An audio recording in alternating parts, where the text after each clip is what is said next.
This is lecture number 3rd of chemical kinetics, and in this part we are going to talk about some important concept and the question based on those concept, right? तो last class में हम लोगों ने rate law के बारे में पढ़ा था कि रेट ऑफ रिएक्शन को लिखते हैं रेट कांस्टेंट, और जो रिएक्टेंट का कॉन्सेंट्रेशन है raise to the power their x and y, stoichiometric coefficient कब बोलेंगे? हाँ, जब एलिमेंट्री रिएक्शन है। लेकिन ओवरऑल अगर हम बात करते हैं रेट लॉ की, तो रेट लॉ लिखते हैं rate of reaction is equal to rate constant concentration of reactant to the power x and y. और ये जो एक्स एंड वाई जो है वो एक्सपेरिमेंट से हम कैलकुलेट करते हैं, ठीक है। और जो रेट कांस्टेंट है के, याद रखिएगा कि ये जो के है ये कॉन्सेंट्रेशन ऑफ रिएक्टेंट पे डिपेंड नहीं करता। के जो है वो सिर्फ और सिर्फ टेम्परेचर पे डिपेंड करता है, बाकी और फैक्टर पे ये डिपेंड नहीं करता है। तो ये आपको याद रखना पड़ेगा, it does not depend on other factor. फिर अगर हम एक बेसिकली डिफरेंशिएट करने की कोशिश करें कि रेट कांस्टेंट और रेट ऑफ रिएक्शन में क्या डिफरेंस है, वो सुनिए। जो रेट ऑफ रिएक्शन है वो आपको ये बताता है कि कितना फास्ट रिएक्टेंट प्रोडक्ट में कन्वर्ट हो रहा है। तो मान लीजिए एक रिएक्टेंट है जिसमें रिएक्टेंट प्रोडक्ट में कन्वर्ट हो, एक रिएक्शन है जिसमें रिएक्टेंट प्रोडक्ट में कन्वर्ट हो रहा है, तो रेट ऑफ रिएक्शन बताएगा कि कितना फास्ट रिएक्टेंट प्रोडक्ट में कन्वर्ट होगा, ठीक है। लेकिन रेट कांस्टेंट क्या है? रेट कांस्टेंट तो आपको कि रेट कांस्टेंट तो क्या है कि प्रोपोर्शनलिटी कांस्टेंट है। जब आप रेट ऑफ रिएक्शन लिखते हैं इस रिएक्शन के लिए, concentration of A to the power x, concentration of B to the power y, तो यहां जो प्रोपोर्शनलिटी का साइन हटाते हैं वही रेट कांस्टेंट है। तो पढ़िए, it is the speed by which reactant are converted into product. And rate constant क्या है? It is the proportionality constant in rate law expression. इतना समझ में आया? अच्छा, जो रेट ऑफ रिएक्शन है इसका वैल्यू आप देखिए कॉन्सेंट्रेशन पे डिपेंड कर रहा है, पर रेट कांस्टेंट सिर्फ और सिर्फ टेम्परेचर पे डिपेंड करता है, बाकी फैक्टर पे डिपेंड नहीं करता, ठीक है। तो it's value does not depend on concentration, it's value depend on concentration. Time के साथ ये चेंज हो सकता है, it does not change with time, ठीक है। Unit of rate of reaction, याद रखिएगा कि जो रेट ऑफ रिएक्शन का यूनिट है ये आपके पास ऑर्डर ऑफ रिएक्शन पे डिपेंड नहीं करता है। ऑर्डर ऑफ रिएक्शन क्या होता है? ये जो एक्स और वाई पावर है यही ऑर्डर ऑफ रिएक्शन है। तो जब आप unit of rate of reaction लिखिएगा तो वो ऑर्डर पे डिपेंड नहीं करता है। लेकिन जो रेट कांस्टेंट का यूनिट है वो ऑर्डर पे डिपेंड करता है। और मैंने आपको बताया था कि रेट कांस्टेंट का जो यूनिट होता है that is mole per litre to the power 1 minus n into time inverse. ये यूनिट हम पर के आए थे। अगर कोई गैसियस रिएक्शन है तो यहां प्रेशर ले लेते थे और उसका अलग अलग फॉर्म होता था, ठीक है। तो ये याद रखिएगा कि जो रेट कांस्टेंट का यूनिट है वो ऑर्डर पे डिपेंड करता है। एन क्या है आपके पास? ऑर्डर है जो एक्स प्लस वाई के बराबर आता है, ठीक है। नेक्स्ट हम बात करेंगे ऑर्डर ऑफ रिएक्शन। देखिए, ऑर्डर ऑफ रिएक्शन क्या कहता है कि अगर आप रेट ऑफ रिएक्शन का इक्वेशन लिखते हैं तो अगर इस पावर को आप ऐड करते हैं तो जो टोटल पावर है वही आपको ऑर्डर ऑफ रिएक्शन देगा।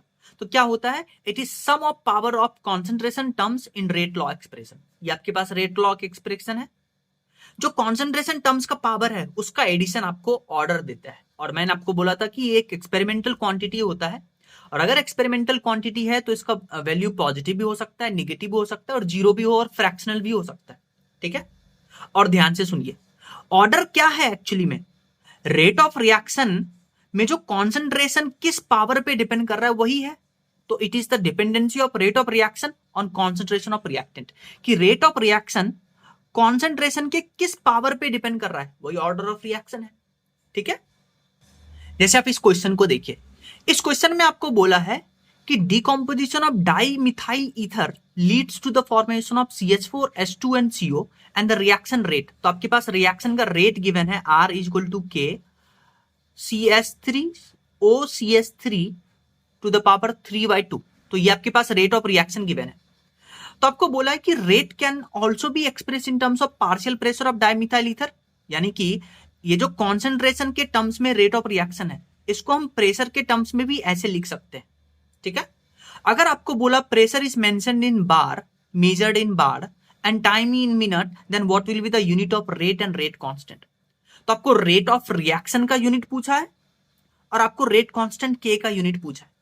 अभी अभी हम ऊपर पढ़ के आए कि जो रेट ऑफ रिएक्शन है इसका यूनिट जो है वो ऑर्डर पे डिपेंड नहीं करता है।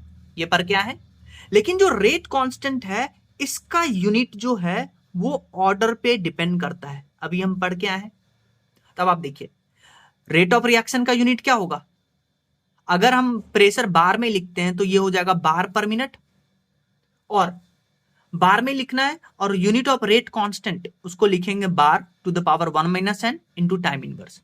अब यहाँ पे एन देखिए, एन है ऑर्डर ऑफ रिएक्शन, तो ऑर्डर ऑफ रिएक्शन यहाँ आपको 3/2 दिया है, तो एन की जगह पे 3/2 डालिएगा, 1 माइनस 3/2, तो आपके पास यूनिट ऑफ रेट कांस्टेंट भी आ जाएगा और यूनिट ऑफ रेट भी आ जाएगा।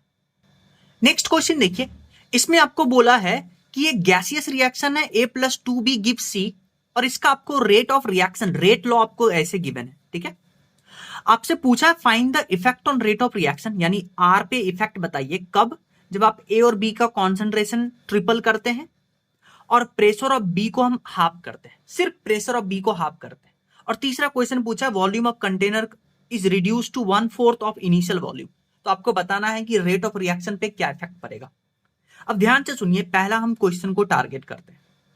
आप क्या करते हैं, आपके पास रेट ऑफ रिएक्शन गिवन है K, concentration of A to the power 1 and concentration of B to the power 2।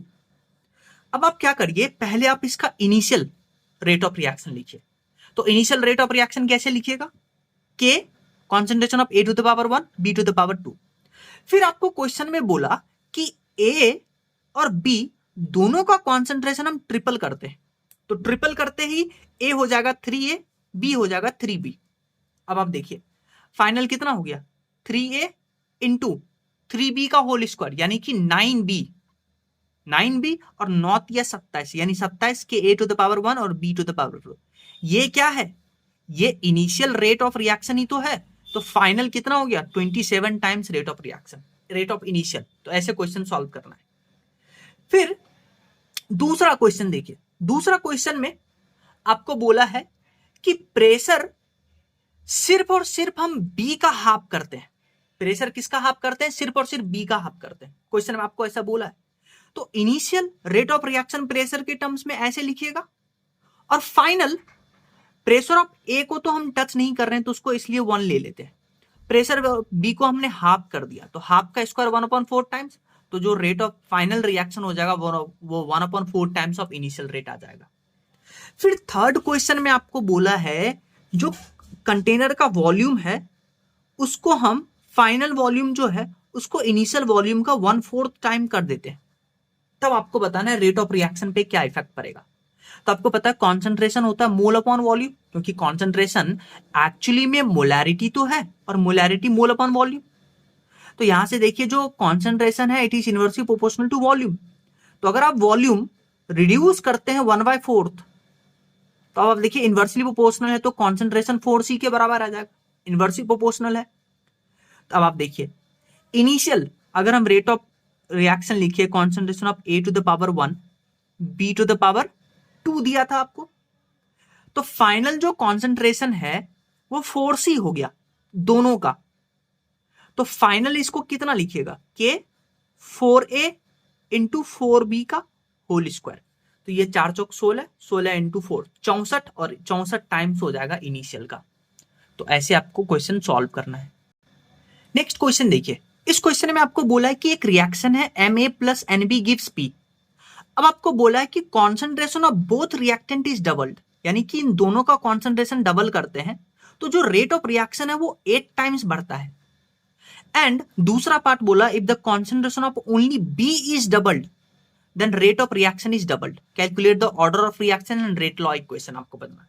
तो देखिए इनिशियली क्या करते हैं, इनिशियली जब आप A और B का कॉन्सेंट्रेशन डबल करते हैं तो रेट आपके पास 8 टाइम्स आता है, और फिर आपको बोला कि जब सिर्फ और सिर्फ B का कॉन्सेंट्रेशन डबल करते हैं तो रेट डबल होता है। तो पहले आप इस डाटा को यूज करिए। तो मान लेते हैं आपके पास जो रिएक्टेंट है, रेट ऑफ रिएक्शन क्या लिख सकते हैं, concentration of A to the power X and concentration of B to the power Y, हमें ऑर्डर नहीं पता। इनिशियली क्या करते हैं, A और B दोनों का कॉन्सेंट्रेशन डबल करते हैं, तो दोनों का कॉन्सेंट्रेशन डबल करते हैं तो इसको 2 इसको 2, और reaction rate of reaction 8 times हो जाता है। ठीक है, अब 8 टाइम्स हो गया तो अब ध्यान से सुनिए, 8 को लिख सकते हैं 2 टू द पावर 3, 8 को क्या लिख सकते हैं 2 टू द पावर 3, और इसका बेस सेम है तो पावर ऐड हो जाएगा x प्लस वाई। तो अब आप देखिए बेस सेम है, इक्वल टू का साइन है, तो ये इसके बराबर आ जाएगा, यानी x plus y equal to 3। तो पहला डाटा से हमने ये इक्वेशन निकाला। अब दूसरे डाटा को यूज करिए। दूसरे डाटा में सिर्फ b का कॉन्सेंट्रेशन हम चेंज कर रहे हैं, तो a का कॉन्सेंट्रेशन चेंज नहीं कर रहे हैं, तो इसको 1 मान लीजिए। तो आप इसको लिखिएगा 1 to the power x, and b का कॉन्सेंट्रेशन डबल कर दिए तो टू द पावर y, तो रेट ऑफ रिएक्शन डबल हो गया, मतलब 2। इतना समझ में आया? अच्छा, आप 1 का पावर कुछ भी लीजिए तो ये तो 1 ही आना है। अब आप देखिए बेस सेम है तो पावर इक्वल हो जाएगा, तो y इज इक्वल टू 1 आ गया। तो y इज इक्वल टू 1 आ गया, तो यहां y इज इक्वल टू 1 रखिएगा तो x आ जाएगा 2। तो यहां x के जगह पे आप 2 लिखिएगा, y के जगह पे 1 लिखिएगा, तो ये रेट ऑफ रिएक्शन का आ गया। ऑर्डर निकालना है आपको, तो दोनों को ऐड कर दीजिएगा, तो ऑर्डर ऑफ रिएक्शन 3 आ गया। Now let's see the next question. इस क्वेश्चन में आपको एक इक्वेशन गिवन है, रेट बेसिकली रिएक्शन गिवन है a plus 2b give c।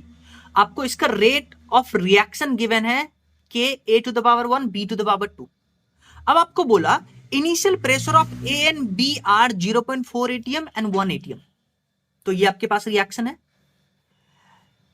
Time t equal to 0 पे a का प्रेशर आपको गिवन है 0.4 atm और b का प्रेशर आपको गिवन है 1 atm। ठीक है, बोला आफ्टर ए सर्टेन टाइम, यानी कुछ टाइम बाद pressure of c is formed as 0.3 atm, यानी कुछ टाइम बाद, यानी कि t इक्वल टू t से a का कुछ प्रेशर घटेगा, यानी 0.4 माइनस एक्स, कोफिशिएंट है 1, और इसका 1 माइनस 2x क्योंकि कोफिशिएंट है 2, और c का बनेगा x, और ये x आपको क्वेश्चन में गिवन है 0.3 atm।